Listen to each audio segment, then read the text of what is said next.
Bonjour à tous et bienvenue dans cette vidéo explicative de Grand Bois, un jeu de 2 à 4 joueurs à partir de 8 ans, pour des parties d'environ une demi-heure. Alors tout d'abord, dans Grand Bois, nous avons 5 cartons qui vont définir le peuple que vous allez essayer de faire prospérer et d'agrandir au cours de la partie. Donc nous avons les lapins, les ratons laveurs, les crapauds, les renards, et enfin les lézards. Nous allons les mélanger et distribuer aléatoirement et secrètement ces peuples à tous les joueurs. J'en prends un, hop, un pour Florian. Donc là, on est sur une mise en place à 4 joueurs. Le dernier peuple est mis de côté, pas se cacher. On prend tous connaissance de notre peuple. C'est donc celui qu'il faudra faire secrètement se développer. Évidemment, personne ne sait qui est le peuple que vous avez tiré, donc c'est un peu un jeu de bluff. Il faudra pas non plus trop démontrer explicitement quel peuple vous avez tiré, mais il faudra quand même malgré tout essayer de réduire le nombre de cases sur lesquelles vos adversaires sont présents.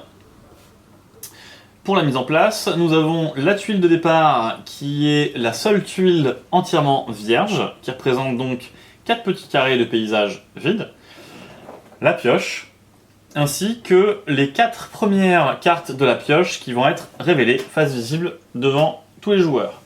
On va appeler ça la rivière. Commençons la partie. Alors à son tour de jeu, le joueur en question va devoir choisir une des 4 cartes ici présentes sur la rivière, en prendre une, et il va devoir l'ajouter à un territoire qui va être construit de manière commune. 2 règles. Premièrement, on est obligé d'agrandir ce territoire. Je ne peux pas donc superposer une carte complètement à une autre, il faut toujours agrandir ce territoire. Là donc je pourrais tout à fait faire ceci. Dès qu'une carte a été posée, on va instantanément la remplacer par une autre. La deuxième règle, c'est qu'on a tout à fait le droit d'écraser des peuples déjà présents. Là par exemple, comme ceci. Comment peut-on les écraser ? On va compter le nombre d'individus présents sur la carte précédemment posée. Ici, on a 2 renards. J'aurai tout à fait le droit d'écraser les renards avec mes grenouilles si il y a strictement plus de grenouilles. Donc 3 ou 4. Là, j'ai bien 4 grenouilles. Je peux écraser les renards. Toujours en agrandissant le territoire. Même chose, on va retourner la carte et continuer à jouer. Dernière règle pour la pose des cartes, vous avez le droit à une petite action bonus, c'est donc la tour dont on a parlé précédemment. Votre tour, vous avez le droit de la placer sur un territoire vierge de la carte que vous venez de poser à l'instant. Cette petite tour, elle a plusieurs avantages. Premièrement, lorsque je pose une tour, eh bien, ça empêche d'écraser ce territoire. Ça va donc compliquer pour les adversaires la possibilité de vous grignoter les petits territoires sur lesquels votre peuple, tiré secrètement, est présent. Deuxièmement, ce sera un moyen de gagner des points de victoire bonus, car à la fin de la partie, ce sera donc le calcul du total de points de victoire de chaque joueur qui va rentrer en ligne de compte pour déterminer le gagnant. Dernier petit point de règle, concernant la superposition des territoires, vous allez observer que parfois, sur les cartes en question, il y a un gros ours.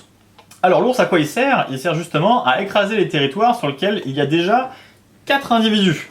Là par exemple, on va dire que un des joueurs avait posé ça. Toc. Si je récupère une carte avec un ours, j'aurai le droit d'écraser ce territoire avec 4 individus avec un ours. Ici j'ai également le droit, ils sont 2, ils sont 3. Comme il y a au maximum 4 individus sur une même case, les ours sont le seul moyen d'écraser un territoire avec 4 personnages dessus. La partie va continuer jusqu'à ce que la dernière carte de la pioche soit révélée. À ce moment-là, on va tous terminer le tour jusqu'à ce que tout le monde ait joué le même nombre de tours. Donc comme c'est moi qui ai commencé, ce sera Florian à terminer la partie.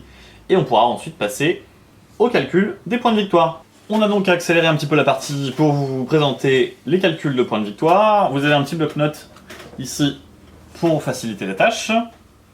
Le nom des joueurs ici, avec les points de victoire en colonne. Alors, pour la première ligne, on va simplement comptabiliser tous les territoires sur lesquels notre peuple est présent. Moi je suis le peuple des renards. Je vais donc compter toutes les cases sur lesquelles les renards sont présents.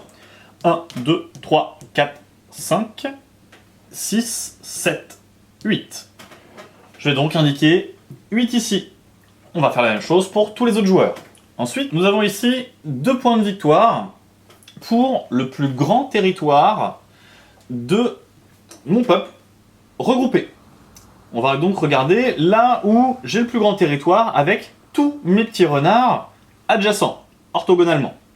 Là, ici, ça va être cette zone-là, avec 1, 2, 3, 4 cases sur lesquelles il y a mes renards. C'est indiqué 2 points de victoire par case. J'ai donc 8 points de victoire supplémentaires que j'indique ici. On va faire la même chose pour tous les joueurs. Là, ici, par exemple, le joueur avec les grenouilles a également 1, 2, 3, 4. C'est son plus grand territoire regroupé avec toutes ses grenouilles orthogonalement. Il a donc également 8 points de victoire. Passons maintenant aux tours. Alors, les tours, nous avons ici les amis qui sont autour de notre tour, qui vont nous rapporter 2 points de victoire pour tous les amis autour de notre tour. Et nous avons les ennemis autour de notre tour. 1 point de victoire. Alors moi je suis le renard et je suis joueur blanc. Ma tour elle est donc ici.